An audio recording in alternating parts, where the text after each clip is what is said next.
कृतम कर्म शुभाशुभम। तुम्हारे जपने न जपने से प्रभु में कोई फर्क नहीं पड़ता, तुम में फर्क पड़ जाएगा। अगर भगवत विमुख हुए तो ये भी जन्म नष्ट हो जाएगा, तुम्हारा अहंकार काम नहीं करेगा। अभी मानव देह मिला, कर लो थोड़े दिन अहंकार, इसके बाद पता चल जाएगा।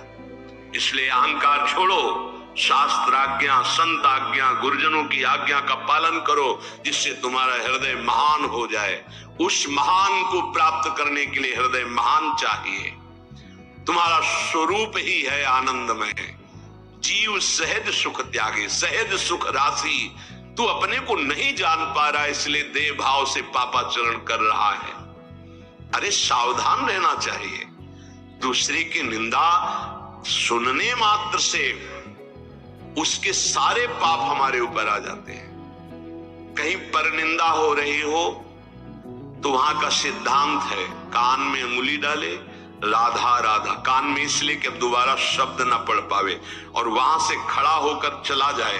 यदि सभा में किसी की निंदा हो रही है और वहां आप बैठे हैं तो आपको वैसे ही अपराध लगेगा जैसी वो निंदा कर रहा है, या उसका विरोध करे। जैसे शिशुपाल श्री भगवान के लिए मलिन शब्द उच्चारण कर रहा था, भीष्म जी खड़े हो गए, महाभागवत है। अगर प्रभु के प्रति अब एक भी शब्द बोला तो भगवान ने कहा शांत हो जाओ, तुम शांत हो जाओ, तुम मत बोलो।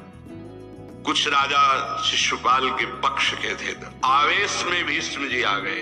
अगर श्री कृष्ण को कोई एक शब्द भी बोले, मेरे आराध्य देव, पूरी सभा के ऊपर पैर रखता हूं, अर्थात हर वीर को ये मैं कह रहा हूं कि अगर श्री कृष्ण के विपक्ष में कोई बोला तो मैं रौंद दूंगा। केवल मैं भक्त ही नहीं हूं, मैं महाबली हूं। त्रिभुवन में कोई ऐसा जोड़ नहीं जो भीष्म अपने स्वरूप में आ जाए और फिर उसे। वही भीष्म जी जब अधर्म के पक्ष में खड़े हो गए, पांडवों के विपक्ष में, तो वही भगवान पांडवों के पक्ष में तो दंड मिला, 6 महीना बाणों की शैया पर पड़े रहे। अधर्म के कारण परास्त हुए। ऐसे महावीर महाभागवत को कोई परास्त कर सके, असंभव। परम पावन गंगा जी के गर्भ में रहे, जिन गंगा जी का एक बूंद भी अगर शरीर छूटते समय चला जाए तो परम पद मिलता है, उनके गर्भ में रहे।